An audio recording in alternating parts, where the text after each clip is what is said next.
This is an island surrounded by water, big water, ocean water. Trust me, I'm like a smart person. I'm very consistent. I'm a very stable genius. I had the best words. Tolerated. I know words. Mike Pounds. I hope they now go and take a look at the oranges of the investigation. But there's no better word than stupid. Anonymous, really anonymous. I'm very highly educated. One of the wettest we've ever seen from the standpoint of water. I had the best words. God bless the United States. Now witness the firepower of this fully armed and operational battle station. We have to keep our country gay.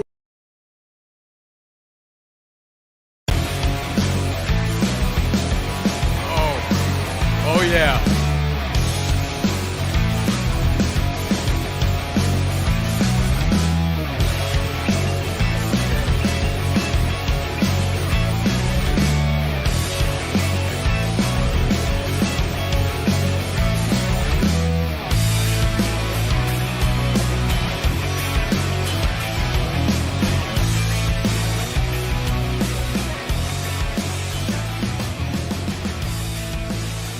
Nation, Waldorf Nation. What's up, everybody? It's Thursday. Welcome to the show. We got a good one for you all today. Interesting stories. So we got some serious stuff. We got some fun stuff. We got Donald Trump hiding the ketchup, or I should say, everybody should hide the ketchup from Donald Trump, because we have polls. Tremendous polls. Best polls. Okay. Anyway, we have that. We're also going to talk about a very important issue if you care about net neutrality and, broadband providers, internet access, freedom. We're going to talk about that, including, some of the money that went to derail Biden's FCC pick. It happens to be pretty progressive. So we have that. We'll talk about that. We got Kavanaugh. Having some beers with some pretty terrible people because he likes beer, loves beer, drinks beer, loves beer.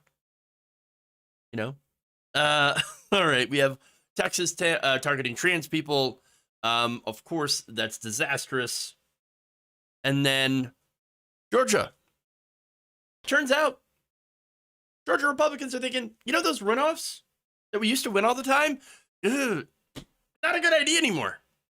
Because we're losing. So, fun stuff. But wait, I actually might agree for some alternatives to the runoffs. Oh, what is this? An FCC pick who's not going to get a hearing. SB 85. True. And I'll show you why. And you're not going to be surprised. Nonetheless, I'm pretty sure there are people out there who will be surprised. Before I get into the stories.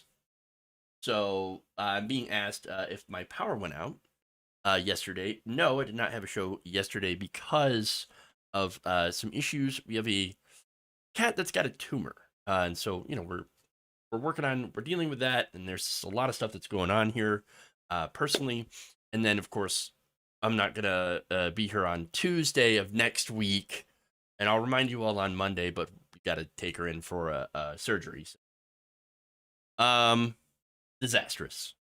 So, yeah. Surgery for a tumor removal, and hopefully that goes. Not the Gray Kitty. No, the Gray Kitty's too young. This is our older cat. She's about 13, and look, she got this. Like it's a tumor, but it's also like gross and leaky, and like smells terrible. And so we're trying to keep it clean. We're trying to do the best that we can, but we got to get that thing removed, because it's awful. Because she wants to like snuggle up, but like smells like death, And so it's like, it's a terrible situation. But other than that, behaviorally, she's acting like normal. Hungry, as usual. So we're just hoping for the best. Hoping for the best, and thank you for all that. I've been in a similar spot. I'm pretty sure we all have. A lot of us have dealt with animals who are sick or have tumors and things like that, and can have to be able to take care of those things. I'm sure. Honestly, based on her behavior, I'm thinking she's fine because she's acting like herself, and the only thing that's different is this geeky, gross tumor thing. Yeah. Anyway, with that, why don't we get into the actual news? So let's do it.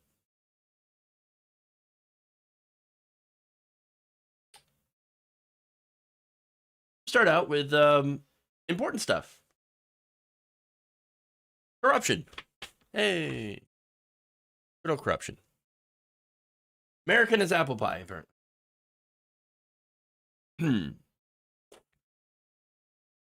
Nearly 2 years into his term, President Joe Biden still does not have a fully staffed FCC, nor is there a chairperson for that FCC. And it's not because Biden hasn't nominated one. No, in fact, Biden had nominated one, and she's actually a fantastic pick, progressive, and of course, that's why she's not been confirmed.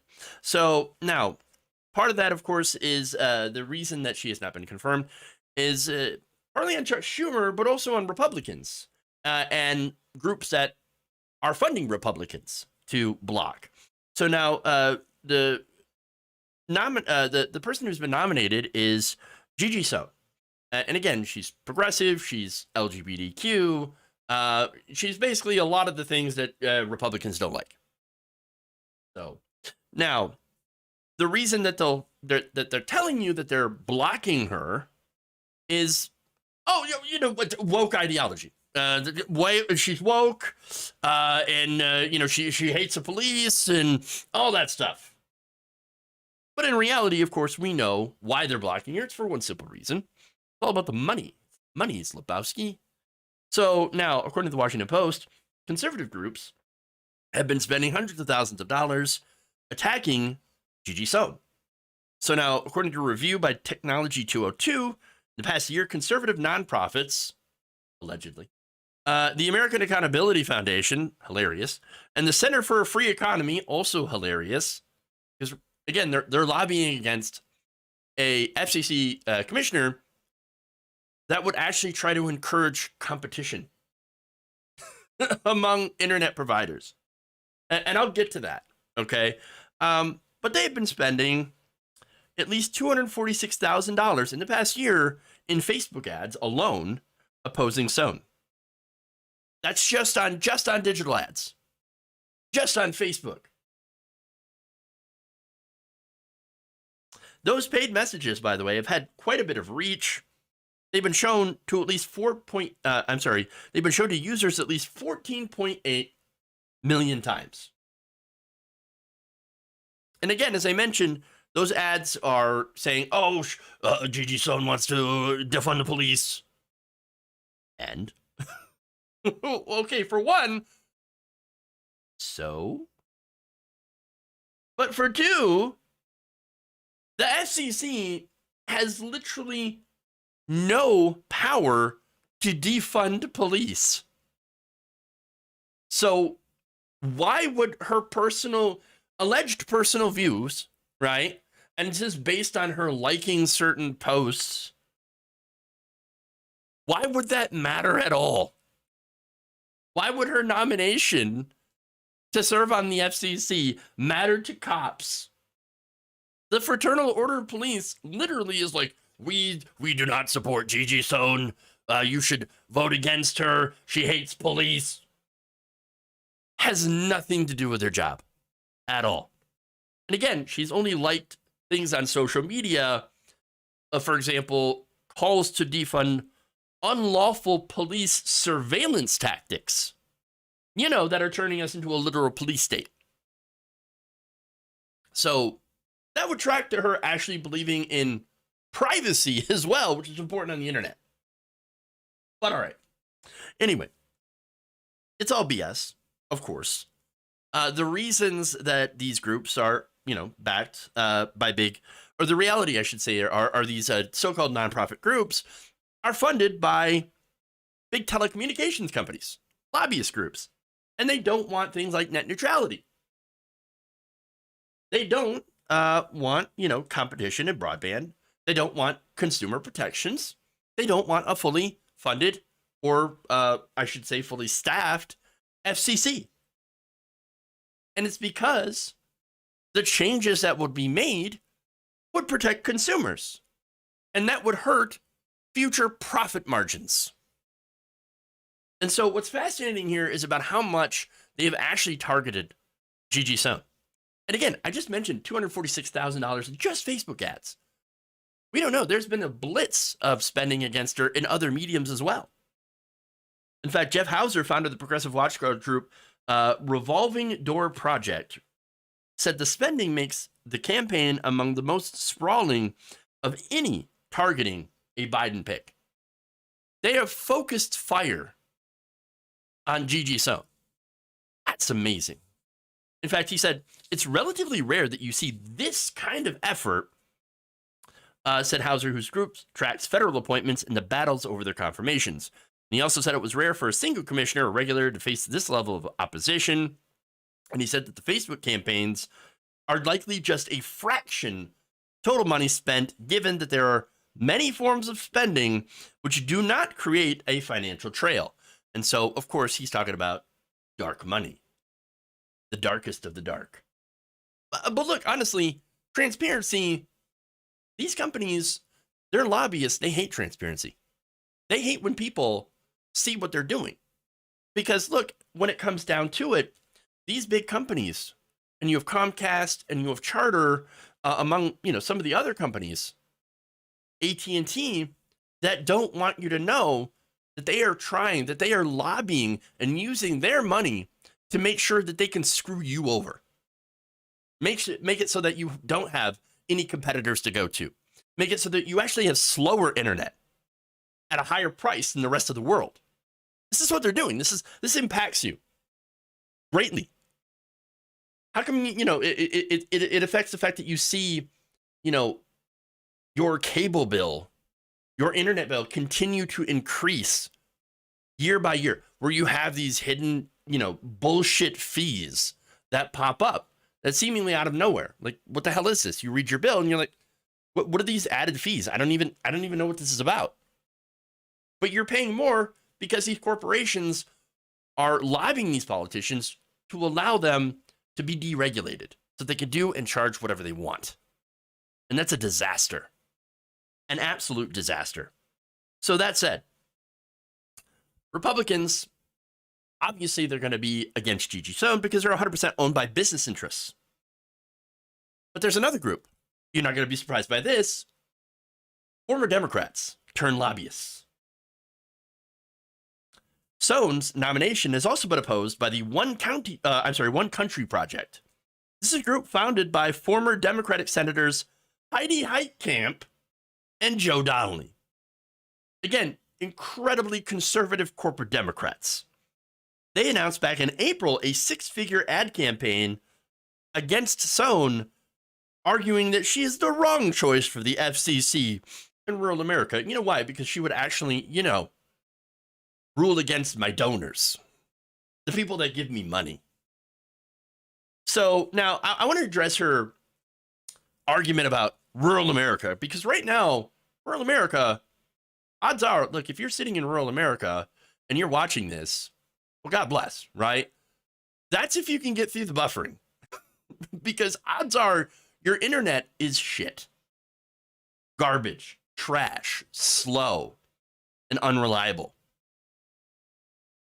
There's a reason for that, and it's these companies. According to a 2020 report by the Institute for Local Self-Reliance, Comcast and Charter maintain a monopoly over 68 million people. And their monopoly, notice we have a country of 330 million people, and it's because Comcast and Charter do not serve many rural communities. You're very, very lucky if you're living in a rural community and you're actually able to get internet and to broadband internet specifically, and not at an exorbitant price.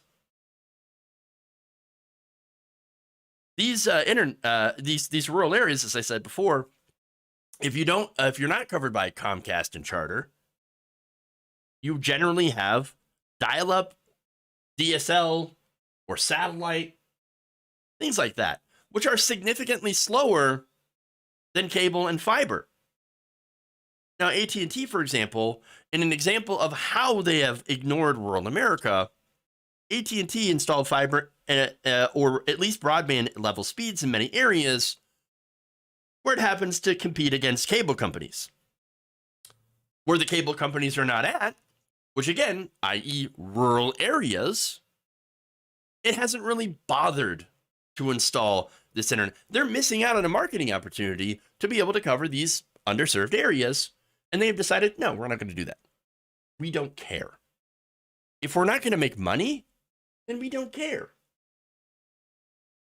So, Heitkamp's group, you're not going to be shocked to find out that some of her biggest donors are against SOAN and, basically having a fully staffed FCC.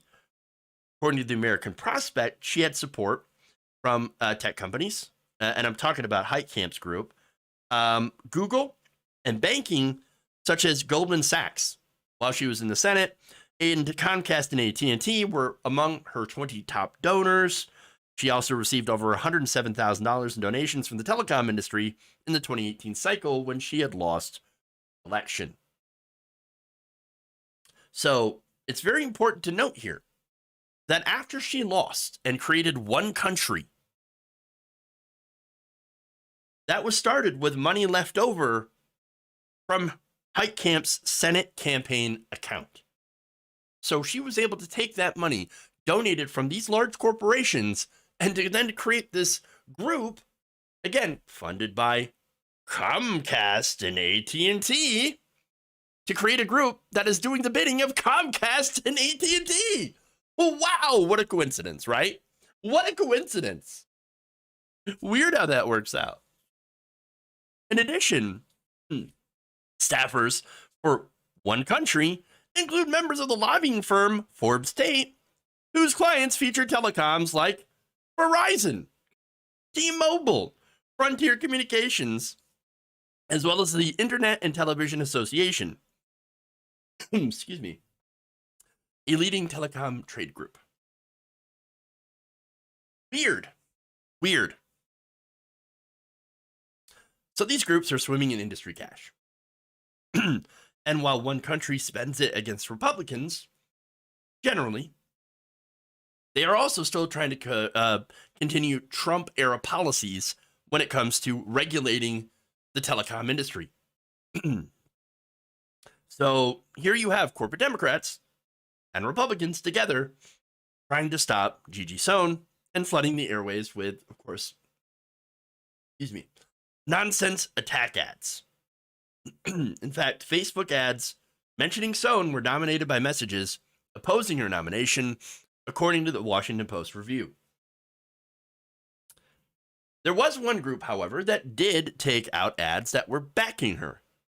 And that was, unsurprisingly, the Communication Workers of America, who bought at least $52,000 in Facebook ads backing Sohn.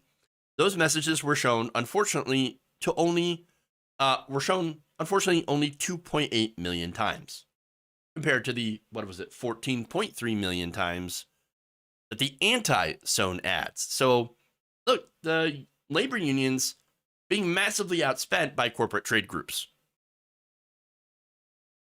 So now, here's the thing. We know that we're running out of time. You know who else knows? Senate. Chop, chop, everybody.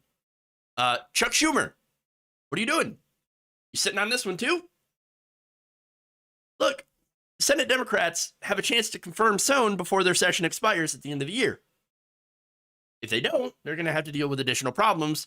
They nominate her again, which if they don't succeed in this nomination, what's to prevent Biden from then going back and nominating someone who is, well, more industry friendly? And that's the concern here. So what I'm asking for is just a pressure campaign. It might work. It might not. But maybe we should, at least let them know this is a great pick. We're not buying what these trade groups and these corporations are selling us. We want Chuck Schumer this minute, today, or at least before the clock runs out. Bring her up for a confirmation vote. That's it. That's it. The hurdle right now, yes, as I mentioned, Republicans are a gigantic hurdle on this in their trade groups. But the big one here is Senate Majority Leader Chuck Schumer. He controls the floor vote. He did not return requests for comment, by the way, on whether he intends to take up her nomination before the end of the year, which tells you exactly what he wants to do. What he would like to do is just ignore it.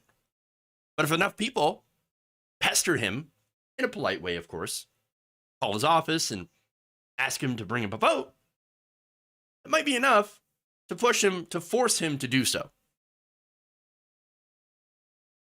Now, the White House also did not return a request for comment, which means also Biden might be running out the clock as well.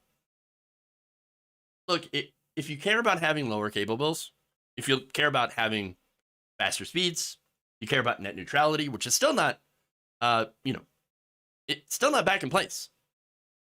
We still do not have net neutrality, which was one of Biden's promises, by the way. You might want to pressure him. You might want to pressure Schumer and the rest of the Democrats. Of course, pressuring Republicans, damn thing. Bring this up for a vote so that we can actually confirm Gigi Sohn and have a functional FCC for once.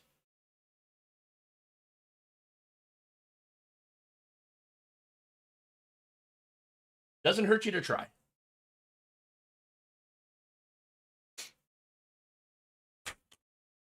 Moving on.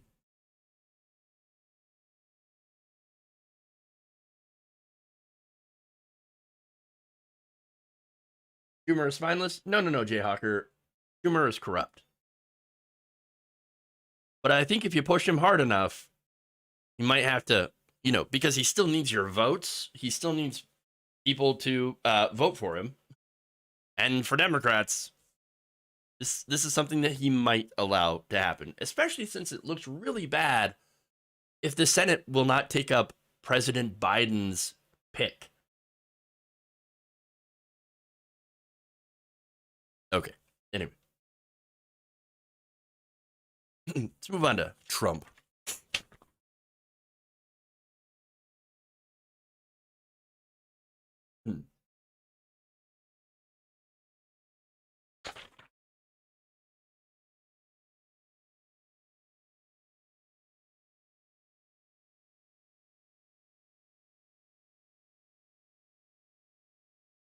It appears that former President Donald Trump is having a very bad week. Now, following his disastrous midterm performance and lukewarm presidential announcement, plus, of course, scandal after scandal after scandal, it appears that Republicans are starting to move on from Donald Trump. Oh, fascinating. So we've got some disastrous polls here. This is one of them is a recent USA Today Suffolk University poll, which found that 2/3 of Republicans and those inclined to vote Republican are no longer looking for Donald Trump. They actually want Florida Governor Ron DeSantis to run for president. By double digits, 56 to 33%, these voters prefer DeSantis over Trump. Disastrous. Look, if you're Donald Trump, you're having a bad day. Maybe even having a bad week. So, not good. Not good for you. If you're Ron DeSantis, you are having a better week. So, that's it.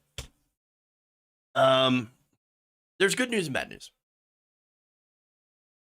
The good news is we might actually be entering the end of the Trump era. Which I think, again, I think that's significant because, again, Donald Trump is an insurrectionist, an authoritarian. He tried to overthrow democracy with a soft coup, the whole fake elector scheme. He stole documents that don't belong to him. The national, embarrassment and national security nightmare, danger, allowed COVID to run rampant while telling people you could cure it by injecting bleach into your veins and putting light bulbs in your ass.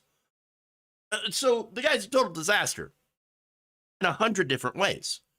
Of course, the main problem here that differentiates him from the rest of the Republicans is, again, he tried to hold on to power after he lost and prevent a peaceful transfer of power.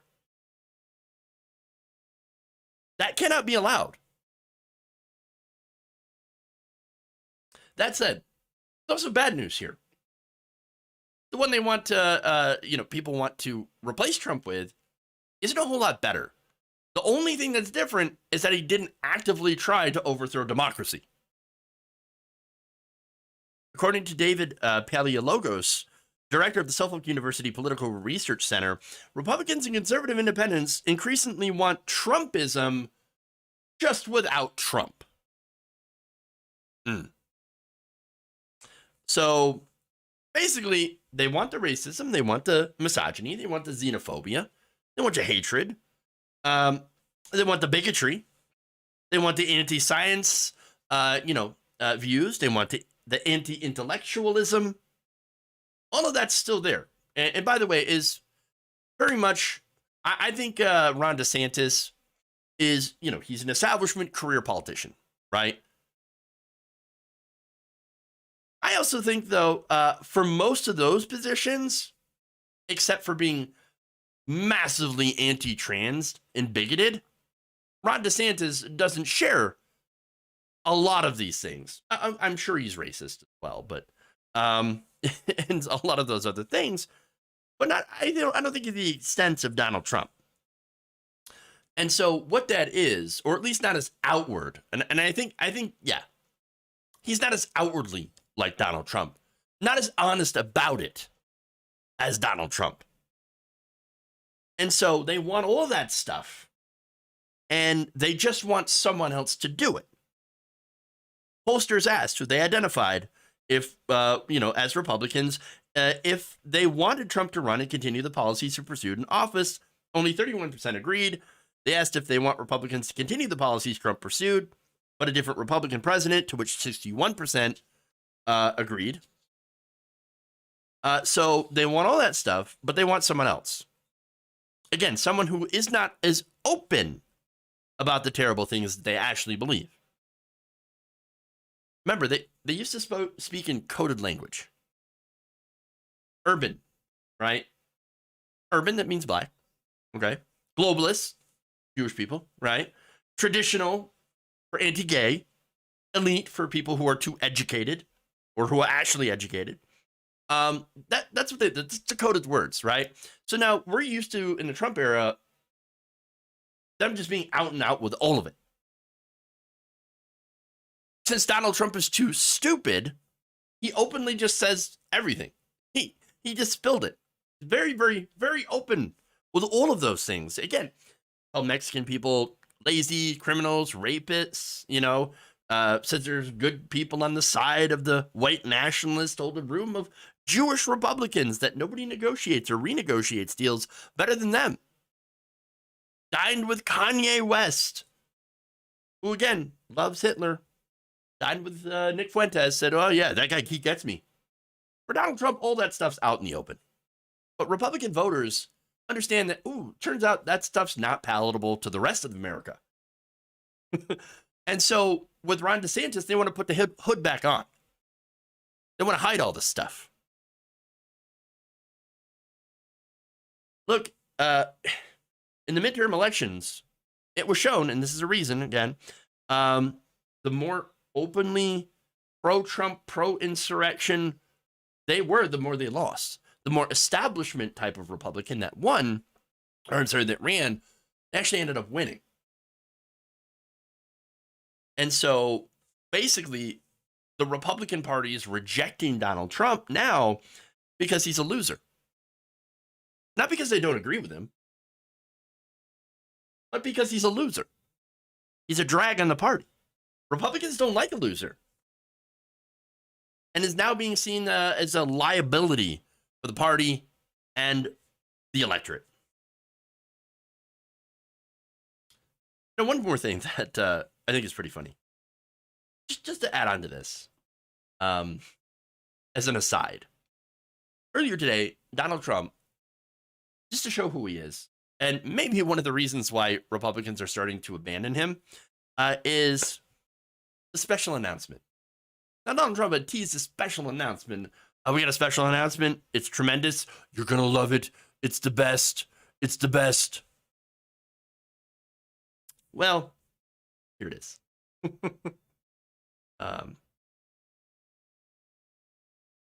Major announcement. Official Donald Trump digital trading cards. NFTs. Yeah. Collect your favorite Trump digital trading cards. Very much like a baseball card, but it actually isn't. Because it's completely online. But hopefully much more exciting. Get your card for $99 each. It would make a very great Christmas gift. Don't wait. They'll be gone very, very quickly. Trust me. They're tremendous. The best digital trading cards you've ever seen. Wow. By the way, here's some of them. Has anyone ever seen anything that sad? It's the grift that keeps on grifting. And incredibly embarrassing. It would, sure, it would be a shame, if you right-clicked and saved as these cards. Real shame. Real shame.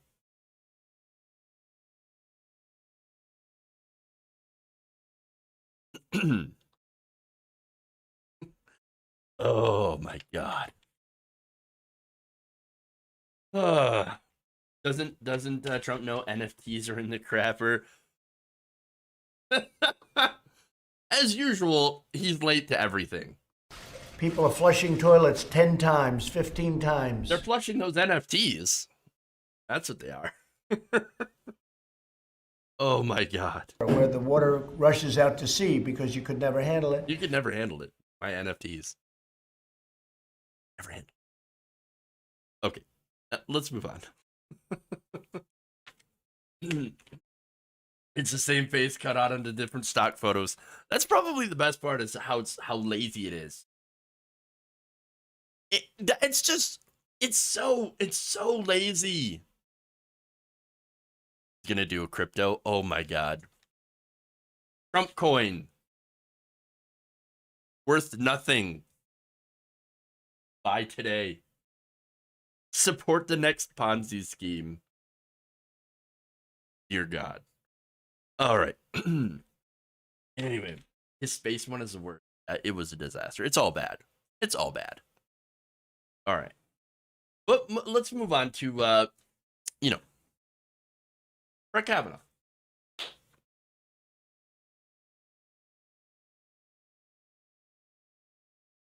Supreme Court Justice Brett Kavanaugh, who is well known for enjoying parties, especially, parties with beer, loves beer, has been spotted recently at a party with some not so good people. And with maybe a little bit of a conflict of interest. Now, Politico, in passing, by the way, reported, and again, they didn't make any sort of a big deal about this, which I think it is kind of a big deal, that Supreme Court Justice Brett Kavanaugh recently went to a Christmas party. Now, you might think, okay, what Christmas party? What are you talking about? Supreme Court justices, they have social lives. Shouldn't he be allowed to go to a Christmas party? Well, the party happens to be at the home of Matt Schlapp, the chairman of CPAC, where I'm sure they, of course, they had a lovely time, discussing with other attendees the destruction of women's bodily autonomy over a nice draft. Maybe a genuine draft, even. Can't skip out on the genuine part, right? So look, again, I understand that Christmas parties are a thing, and I understand that they, again, have to have social lives, right? But you have this conflict of interest because some of the other guests include people that have had or that are having cases that are going to be brought before the court. Some of these guests include Stephen Miller, Representative Matt Gaetz, Florida, Sean Spicer, Representative-elect George Santos of New York. And of course, you have Sebastian Gorka, Greta Van Susteren, even Eric Prince.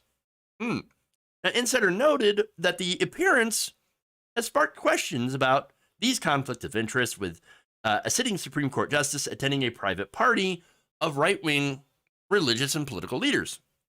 Miller's conservative group, for example, America First Legal, has filed briefs on cases that are pending before the Supreme Court, according to Bloomberg. Okay, so, got this case coming before the Supreme Court, and you're just partying up with the person that you're supposed to rule on, as friends. You're going to rule against your friends? I mean, some people would have to in their job. Sure. But do you trust Brett Kavanaugh to do so? I don't think so. So, look, the news, as Insider reports, comes as the Supreme Court has come under renewed scrutiny over ethics concerns after the New York Times had reported of a potential breach of opinion back in 2014. Now, by the way, this is related to the recent, also leaked draft opinion concerning women's reproductive rights. Christian evangelical minister Reverend Robert Schenck, who used to be an anti-abortion person, right? He told the Times and testified before the House Judiciary Committee last week that he gained advanced knowledge of the decision of the high-profile Supreme Court case Burwell v. Hobby Lobby.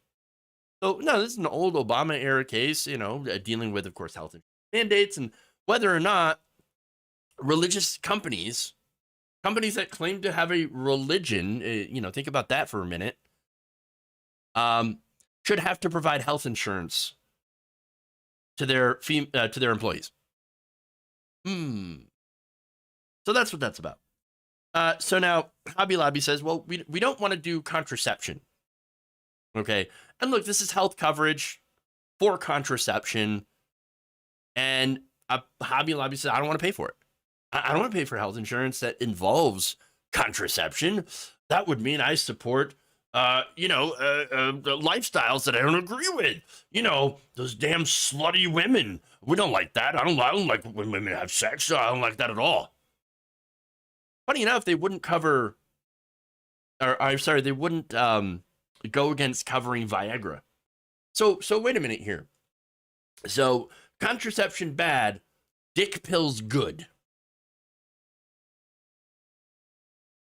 That was according to the Supreme Court. Okay.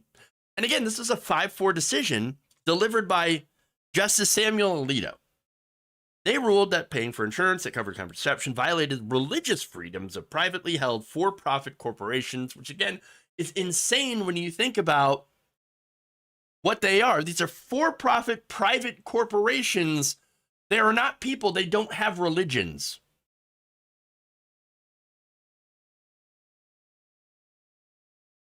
Now, Schenck is a former, again, anti-abortion activist, told congressional lawmakers that he had been involved in a decades-long effort to do this very thing, to influence the thinking of some of the conservative Supreme Court justices in order to pass, or I'm sorry, not pass, but in order to challenge and cement right-wing religious views under the guise of, for example, religious liberty, right?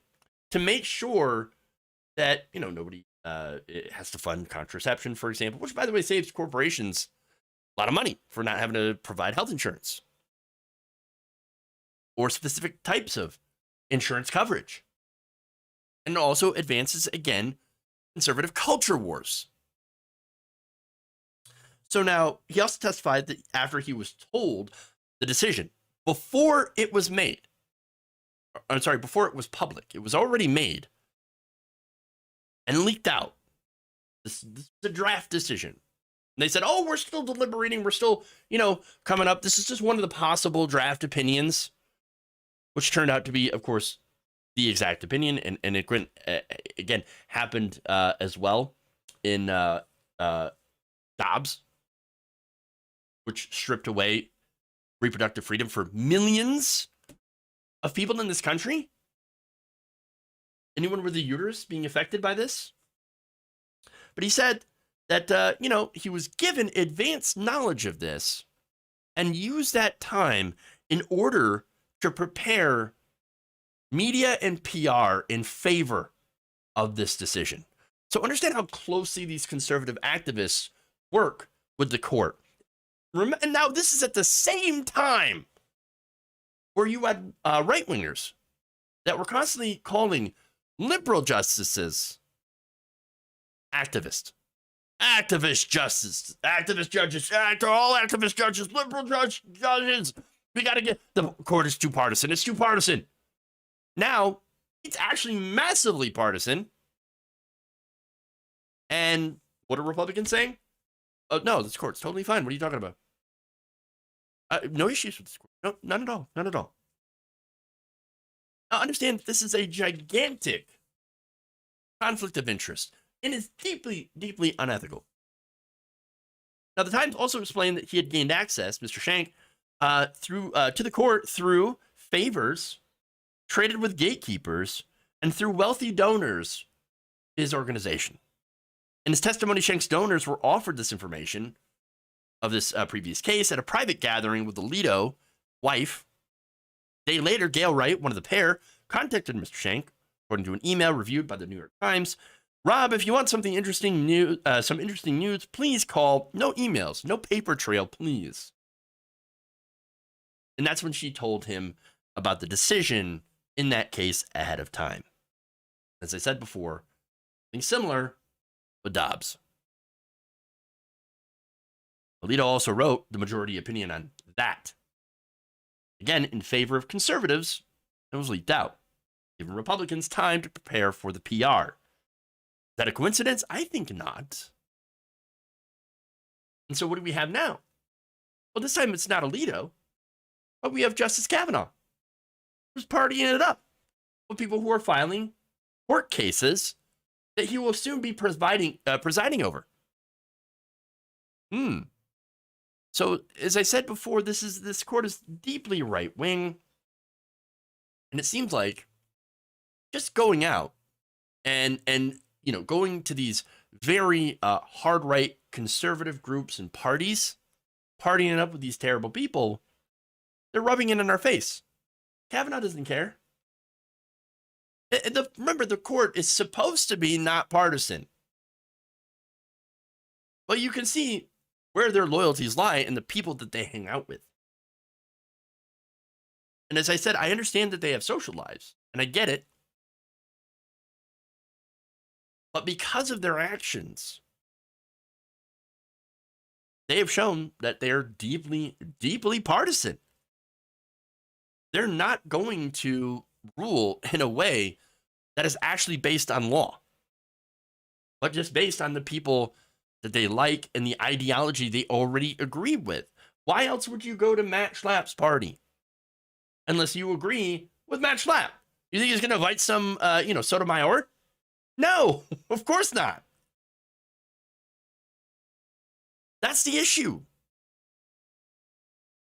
So you have these very nakedly partisan events hosted by these, again, conservative and religious organizations that are, of course, going to try to use those events to, and maybe they don't even have to influence Kavanaugh in these regards, because guess what? Kavanaugh was already on their side, has already been on their side, and was always on their side. And so this is just them, him rubbing it in our face that, of course, I'm partisan. Of course, I'm going to always side with these people if I can. And, have fun with that. Good luck. Because I'm, still pretty young, and I'm going to spend the rest of my life. If you're, if you're somebody who cares about the Constitution, you care about law, And if you're on the left, I'm going to spend the rest of my life making your life worse.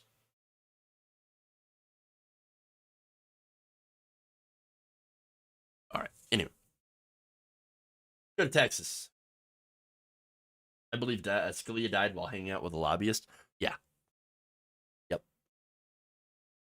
Legally partisan, not a good image for a Republican Christmas party. Oh, you went there. You totally went there. Sexual anarchy. Hey, you know what? Madison Cawthorn, he was onto something. That's why they got rid of him. I'm just saying. All right. Anyway. Moving on. I'm going to try to get through this quicker than the last couple of stories.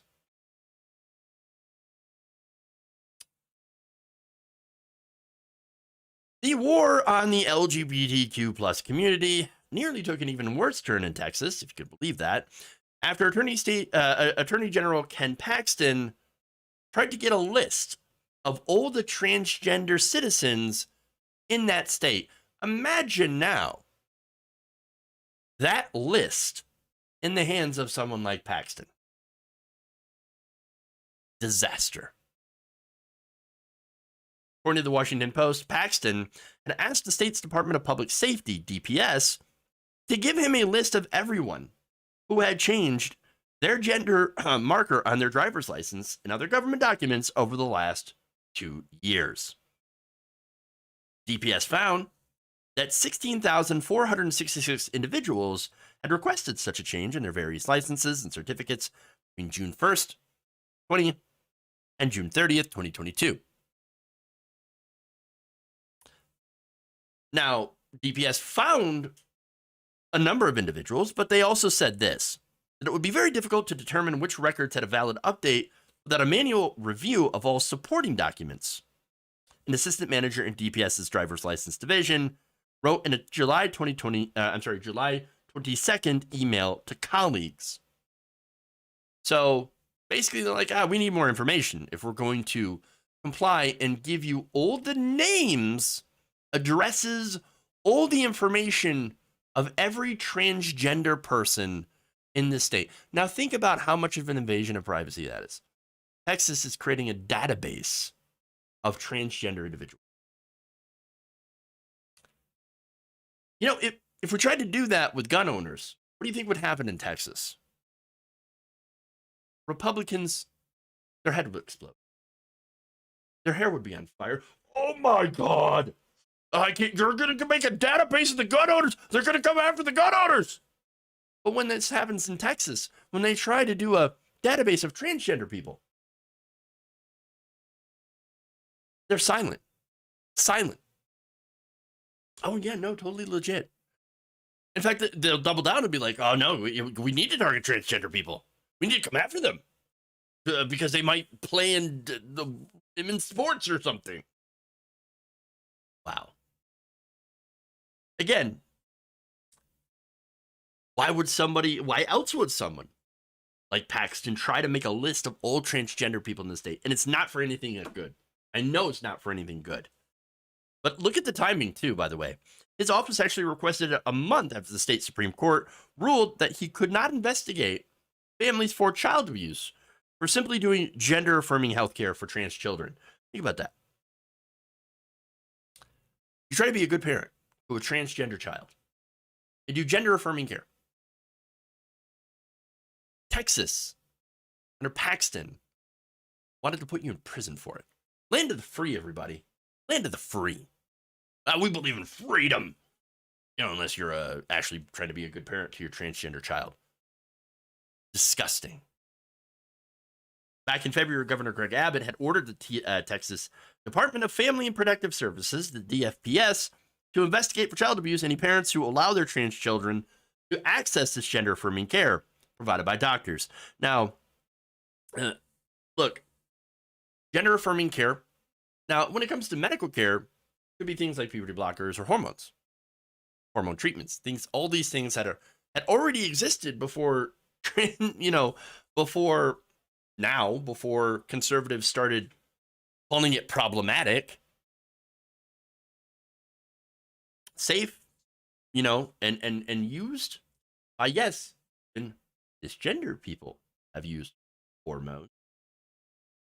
And that includes cisgender children have also used blockers. But right now, at this point, those medications, especially considering the puberty blockers, save trans children's lives.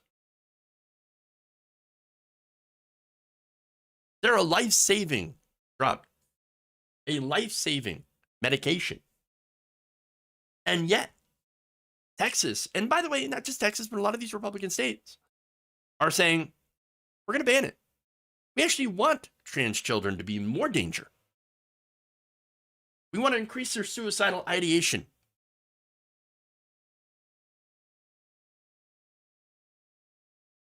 And I know of course, the arguments from Republicans is, no. See, what's going on with the doctors that are prescribing this stuff is they're grooming children. They're grooming children into being transgender. You know what else is grooming? At least according to the Republican definition, which I guess means anything. Taking your kids to church is grooming them into a lifestyle. Hey, you're dressing them up. You're bringing them to church. You're going to make them eat the wafer or whatever, drink the Kool-Aid. You're making them read the book. Teaching them that certain people are good, certain people are bad. You can call that grooming, right? That's grooming. But that said, are we going to make a list? Are people out there making a list of Christians? No, because that would be insane. And honestly, let's be honest, organized religion has done far more to damage the cause of humanity than transgender people who just want to exist. That's it. They just want to exist. They want to live and be themselves. And yet Paxton wanted to, I assume, gather a database to target and harass them. Now, he was denied, thankfully. Post noted that Paxton's office had bypassed normal channels, DPS's government relations and general counsel's offices, going straight to the driver's license division staff in making the request, which I assume was a way to intimidate them into getting the information that he wanted, not privy to. Wanted them badly. He was trying to use position, government to get the workers to give up transgender individuals who, again, are attempting to live their lives and harm no one.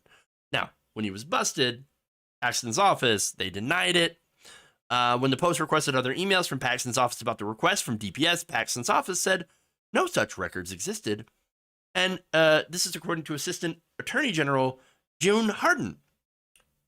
Quote, why would the Office of the Attorney General have gathered this information?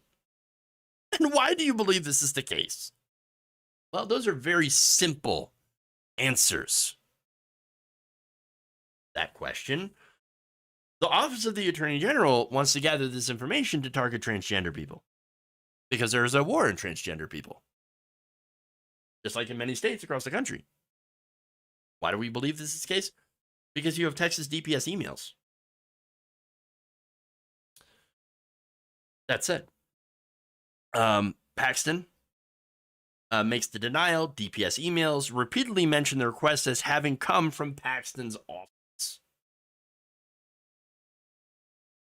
Now, Shelley Skeen, to show that there is a war on transgender people, this is Dallas-based senior attorney at Lambda Legal, called Paxton's DPS inquiry, quote, gross violation of privacy meant to target one group of people to fire up their base, while transgender people are just trying to live their lives. Again, right, they're constantly being attacked and targeted with bullshit legislation, allegations of groomers and pedophiles, despite the fact that, of course, the majority of those true groups, the groomers and pedophiles, are made up by cisgender, white, heterosexual men.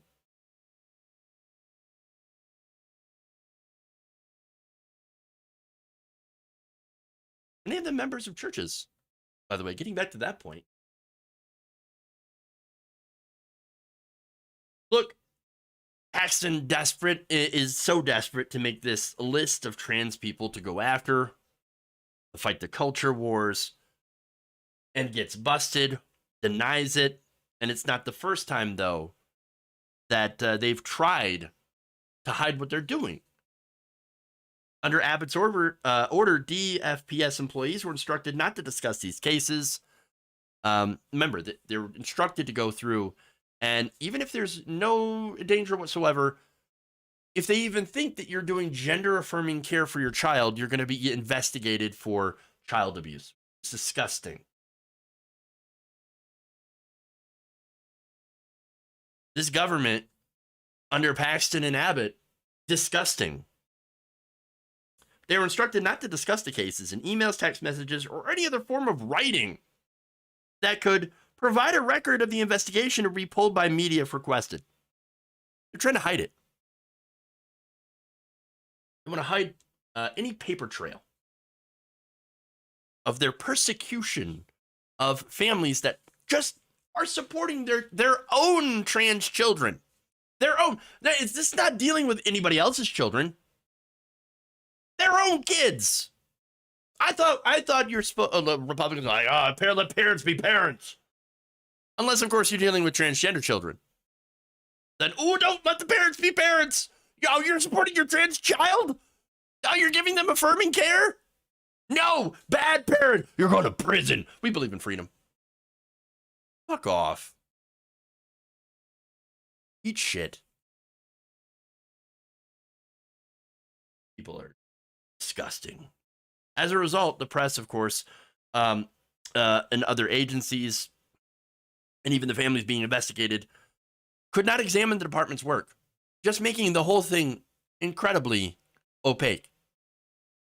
Can't have you look at what we're doing. So what's funny is that they're putting all this, or have been putting all this effort into targeting transgender people while not solving actual problems in Texas or in any other state where this is happening. Pretty sure inflation exists in Texas. Pretty sure crime exists in Texas. I'm pretty sure economic inequality exists in Texas. I'm pretty sure, families not being able to make ends meet also exist in Texas. You gonna do something about that? No. No, they're just going after LGBTQ folks because they hate them and they want you distracted. But look, they do want transgender people to no longer exist. Oh, the Texas Power Grid is another great example.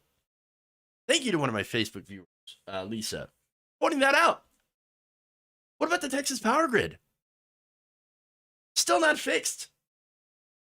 Still a disaster. You're going to deal with that? No, we're going to go after trans children. Because that's what we want to do.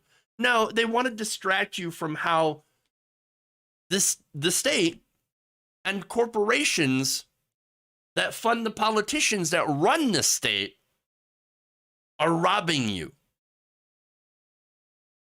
Because they figure, hey, that if we, make sure that people are too busy staring at that trans person over there or wondering if that person might be trans, because they can always tell, because they can, but even though they can never tell, because they're always getting it wrong. Always getting it wrong. If you're too busy, though, staring at them and wondering what their genitals are, and by the way, if you're doing that to a trans child, if you're sitting there looking at a trans kid wondering what they're packing, you might be the pedophile. In fact, you are the pedophile. And you're disgusting. You need to stay away from children. Period. You're busy thinking about that if you're looking at the drag queen, then you're less likely to feel Republicans picking your pockets. You're distracted by these culture war issues.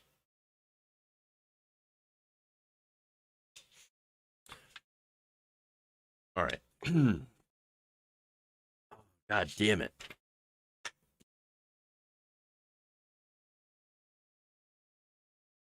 All right. I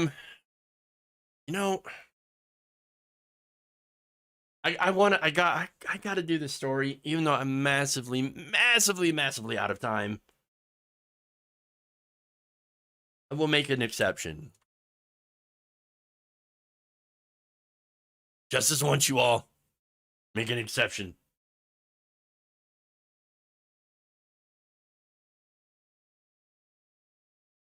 Following the loss of Republican candidate Herschel Walker in a contentious runoff election, Republican officials in Georgia, where the runoff was held, instead of trying to figure out what happened, what they did wrong, like, for example, allowing Herschel Walker to run in the first place as a Republican, are saying, you know what? Why don't we just end runoffs? Now that we lost. Oh, now the Washington Post actually reports that Georgia Secretary of State Brad Raffensperger has come out in favor of changing the state's current runoff system, which requires the top two candidates to run again if nobody gets the majority of the vote. So now, look, the last runoff, super important. As a result of Raphael Warnock edging out Walker, Democrats have a slim majority in the Senate. Now, it could have been higher had Kirsten Sinema not, been Kirsten Sinema and left the Democratic Party. But still, they have a slim majority, and that does have certain benefits. Now, for Republicans, gigantic loss. And actually happens to be the third such runoff loss to have happened to them in the past 2 years. But I'm sure that has nothing to do with Brad Raffensperger suddenly saying, oh, runoffs maybe not be such a good idea after all. No. For that, let's look at the quick history of Georgia runoff elections. In the 10 Georgia runoffs held between 1992 and 2018, Republicans actually won 9 out of 10 races and actually improved their vote shares in 8 of those 10 races. Oh, interesting. Now, in 4 of them, Republicans overturned a deficit. The average shift over that span, about 5 points in favor of the GOP on the margin. Fascinating. So now, when they were having these wins, in these runoffs, did you hear Republicans talking about runoff bad? No, of course not. In fact, Raffensperger, who now has come out against runoffs, had his own runoff, where he actually increased his vote total. He went from a 0.4% edge on election day to a 3.8% clear win. So, interesting. Now, these runoffs, they look like for a while we're going pretty good for Georgia Republicans. Now, when it was going good for Georgia Republicans, did you hear Georgia Democrats complaining about the runoff system? I didn't. Maybe there's somebody out there saying something at some point. But generally, Georgia Democrats were like, oh, well, we lost a runoff. That sucks. All right. Now, what's interesting here is what we see from Republicans is that the only time Republicans want to, change the rules, and I'm sure you've noticed this pattern as well, is when they lose. Now, when they lose, they either sabotage the incoming administration by removing a lot of their powers. We saw that in Virginia. We had seen that in other states as well. Not the latest election, but one of the earlier elections before Glenn Youngkin. We've seen this in places like Michigan, where you had an incoming Democratic governor having their powers reduced or stripped by the losers. Now we call that a sore loser, and someone who's trying to sabotage the incoming administration. So, look, Democrats not only won 3 Senate runoffs held after 2020 and 2 elections, they actually improved their performances over the general elections in each of those races. They get about 3 points in each 2020 race and nearly 2 points in the 2022 runoff. In the former cases, they actually took fewer votes than Republicans on election day, but later won. Oh, interesting. Democrats also closed the gap in another 2020 runoff for the Georgia Public Service Commission by more than 2 points, although they actually ended up losing. So I give you the numbers because it points out that there are effectively 4 of the 5 best runoffs for Georgia Democrats in the last 30 years. And the 3 most consequential, all in the span of fewer than 24 months. So Republicans look at this and their head explodes. Their hair is on fire. Oh my God. Oh my God. This runoff system is not working for us anymore. And they cry. They are the world's worst sore losers. With Donald Trump being the obvious example of being the sorest loser in the world, no one is more butthurt at all times than former President Donald Trump. But he is an extension, by the way, the natural conclusion to all these Republican losers who cry or sabotage the next administration when they lose. They hate it. They hate when they lose. Look, everybody hates when they lose. Sure.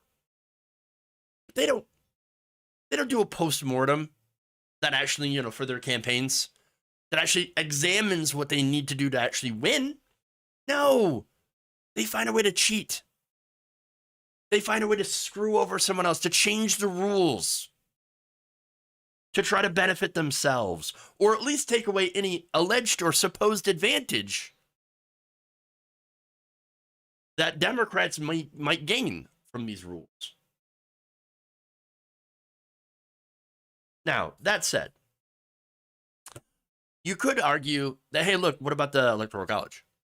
Democrats never complained about the Electoral College until Donald Trump. Not necessarily true. Progressives have never really liked the Electoral College. It's always been undemocratic, literally. And yes, progressives have always called this out. Now, think about it this way.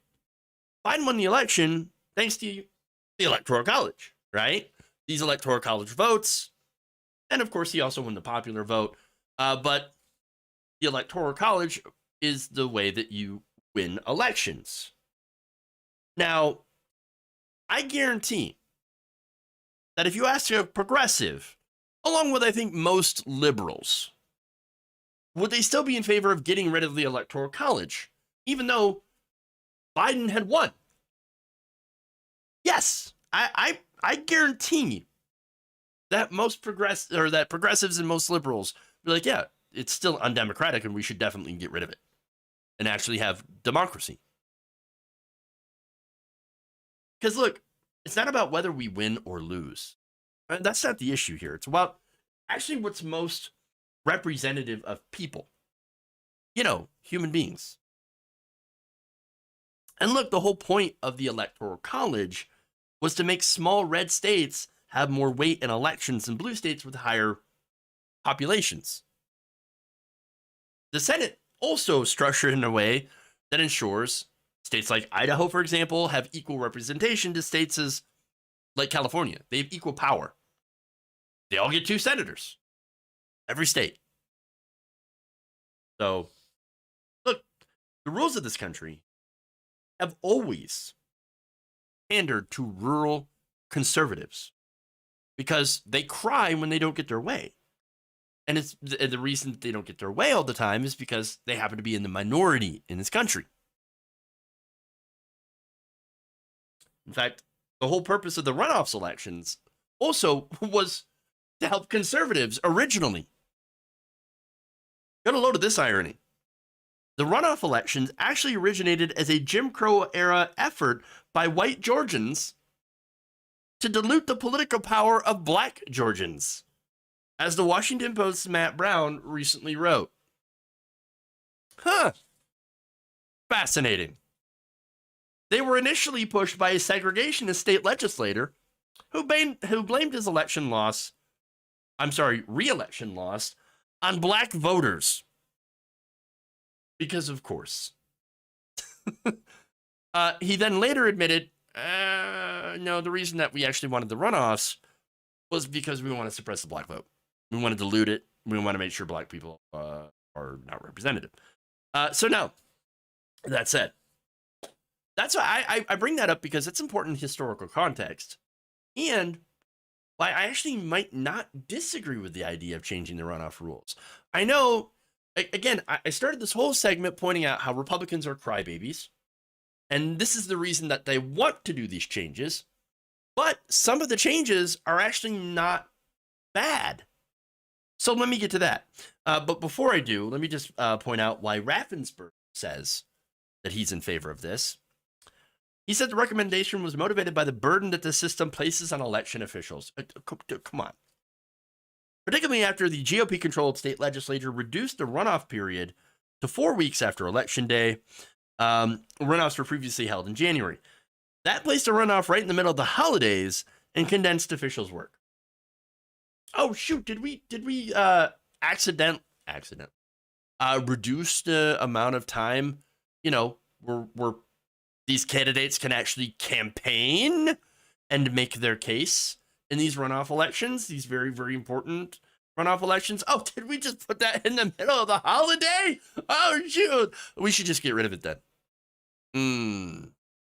Lots of excuses. But look, I'm not totally against Raffensperger's idea to replace runoffs with something else. And so among the ideas floated are expanding early voting locations.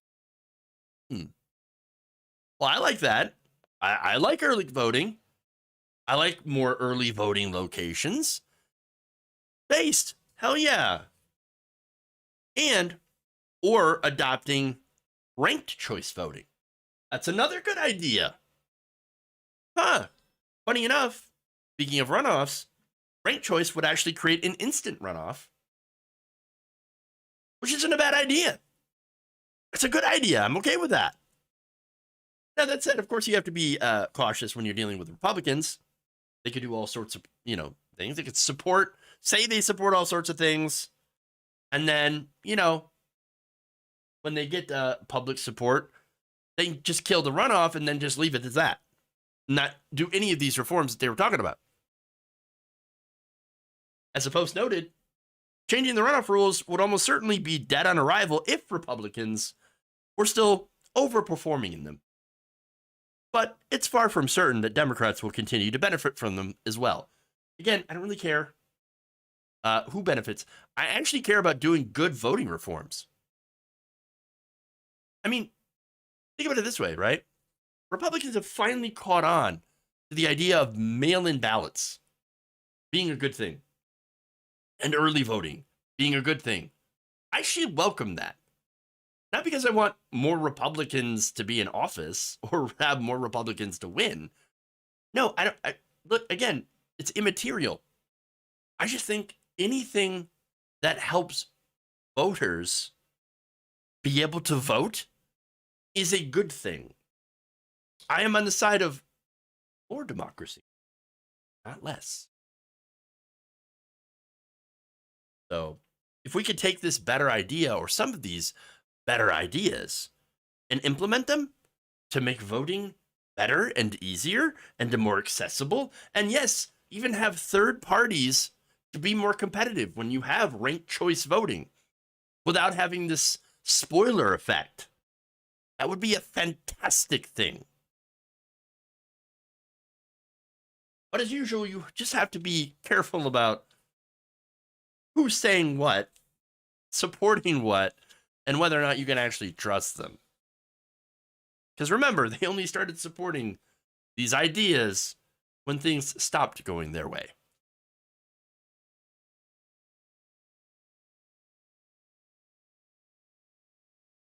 SBLM 85 has some great ideas. Abolish electoral college, open the primaries, do the ranked choice voting, and abolish superdelegates, which again only exist on the Democratic side, and I think that's the whole superdelegate idea is just completely undemocratic and disastrous. And I know I've talked about that before, but that is something that definitely needs to go.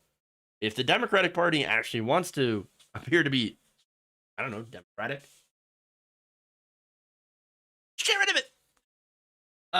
Good ideas. I also changed the primary order, which is what Democrats have been trying to do, and I see the reasoning for it, but they're changing the first one to South Carolina. Okay. Black Caucus says Lance of the Serfs and Jeff Walter for daddies. I'll take that as a compliment. I don't know if it was meant that way, but I'll take it. I view that as a positive. Okay. Anyway. Primary should be today or small different Super Tuesday. Yeah, again, primary season is way too long. Way too long.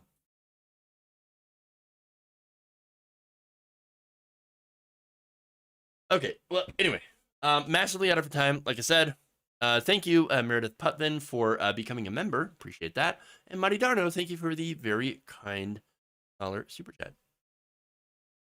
Okay, so,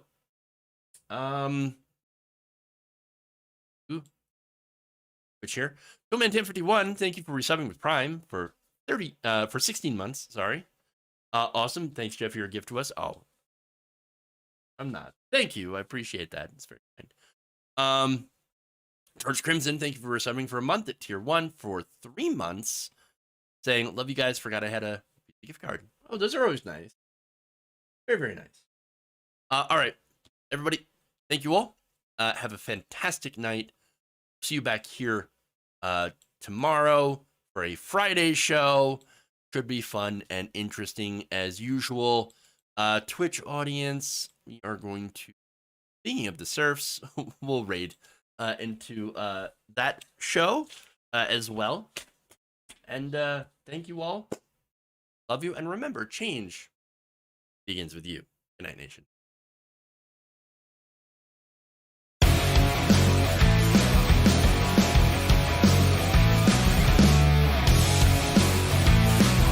Sexual anarchy.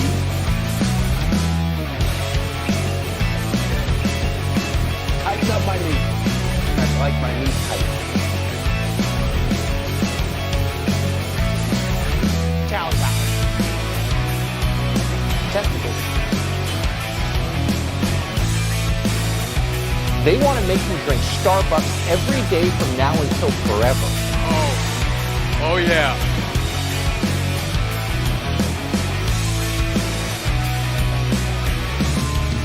The Republican Party is racist. You're kicking me out the door. You're kicking me out the door.